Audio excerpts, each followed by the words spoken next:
So we're gonna. Welcome to Gin Reviews. I'm Justin Klein. I'm Neil Cordes. And today we're going to be tasting Gordon's. Gordon's. It's the drink of James Bond, I believe. Absolutely. It's actually 1769 was when it was established, and we actually have a little bit of history for you guys that we're going to share with you. As you notice, there's two other bottles within just a minute. But what are your thoughts on the Gordon's right now? I've had it in the past, but it's normally mixed with tonic, so I don't get the straight flavor of it, but it's good. Usually a well gin used at bars. This is true. Nothing special, but we're going to see if that's absolutely true. Now we've got a little scripture read for you guys real quick to kind of set the mood. There's actually a drink called a Vesper. That's James Bond's signature drink. It's comprised of gin and vodka and another type of alcohol, an apert, which most people aren't familiar with. I know I wasn't familiar with it until I started drinking it.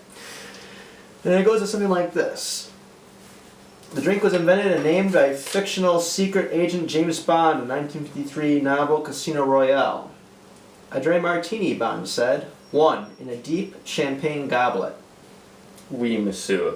Just a moment. 3 measures of Gordon's. 1 measure of vodka. Half a measure of Canette Lillet. Shake it very well until it's ice cold.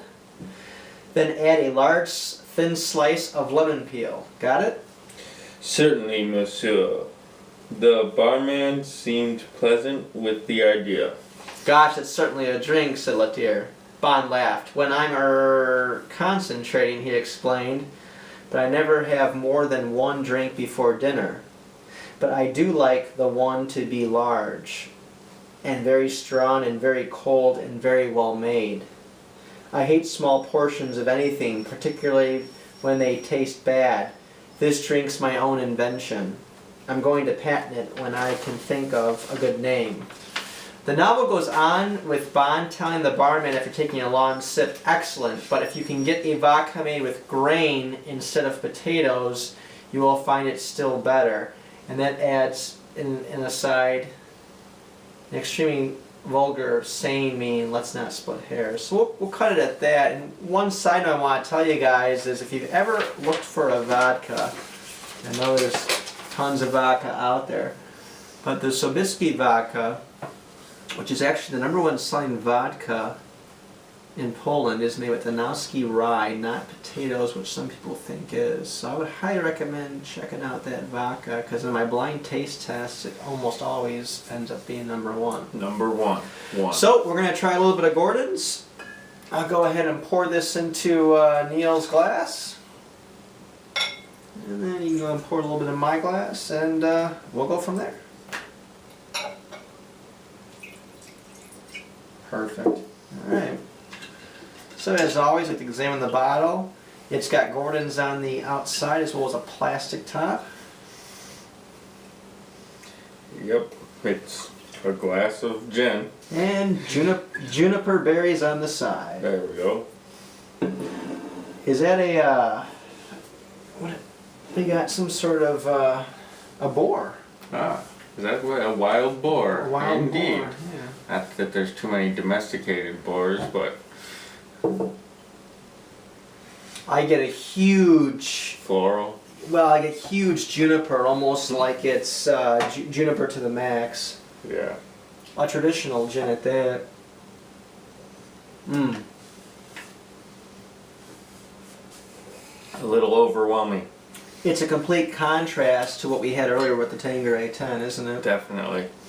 It's a little overwhelming, I'd have to say. Yeah, it's very focused at one point right there, which, you know, definitely a traditional style gin. You can see why 1769, and it's very nostalgic with the gin. A classic London dry gin. Would you buy this? I probably would not buy this. Yeah. I think the only reason I bought it was to make the Vesper drink, which I can honestly say that when you have one of those, you're good for the entire night, maybe even the morning. As long as you're not every day, all day kind of drinker. And what does vodka do best, Neil? But I'm not sure. Tell me. It amplifies. So what you would do is you'd add the vodka to the gin and amplify the juniper Let's do taste. So what we'll do is we'll add a little vodka. And as James Bond proudly says, a little measure of vodka. So I'll throw a little vodka in there. Thank you. And I'll put a little of this Lillet in there and we'll see what happens. Okay. Just a splash though. Splash. Shake it all around, let's see what we got. It'll be shaken, not stirred. See if this makes a difference. And I think this is what kind of has given people the apprehension that gin is just pine trees and Christmas trees. It's a little bit better that way. It gives a little more character, and I think it kind of Yeah. softens. The harshness. Yeah, of the- it kind of masks it. I mean, you're amplifying the juniper, but with this. However you say that. Aperitif. Aperitif. And I've heard a lot of people will drink it chilled as an after dinner drink. I could see that. I can get the flavor of that. So- and it's, As you can see, this is Gordon's. Shaken, not stirred. yeah. It's not a bad drink. I could see this being a lot better with one of the other gins we tried before. And I think so far, I think it's safe to say we did try 4. We tried Death's Door. We tried Quintessential, Tanqueray time. Gordon's, and Tanqueray 10. And I would have to say my personal pick of the 4 would be Yes. Tanqueray 10 Yeah. first. Tanqueray 10, then maybe the Death's Door, I'd have to say. Mhm. Yeah, I would actually put Death's Door last because of the black licorice, and I would have this third and this second because I like tradition, but I also like smoothness. Yeah. Yeah, I would go with this one last, Mhm. honestly. First, second, third, fourth. So that's where we're at. That is where we're at. Thanks for watching. Thank you. And here's to Jen.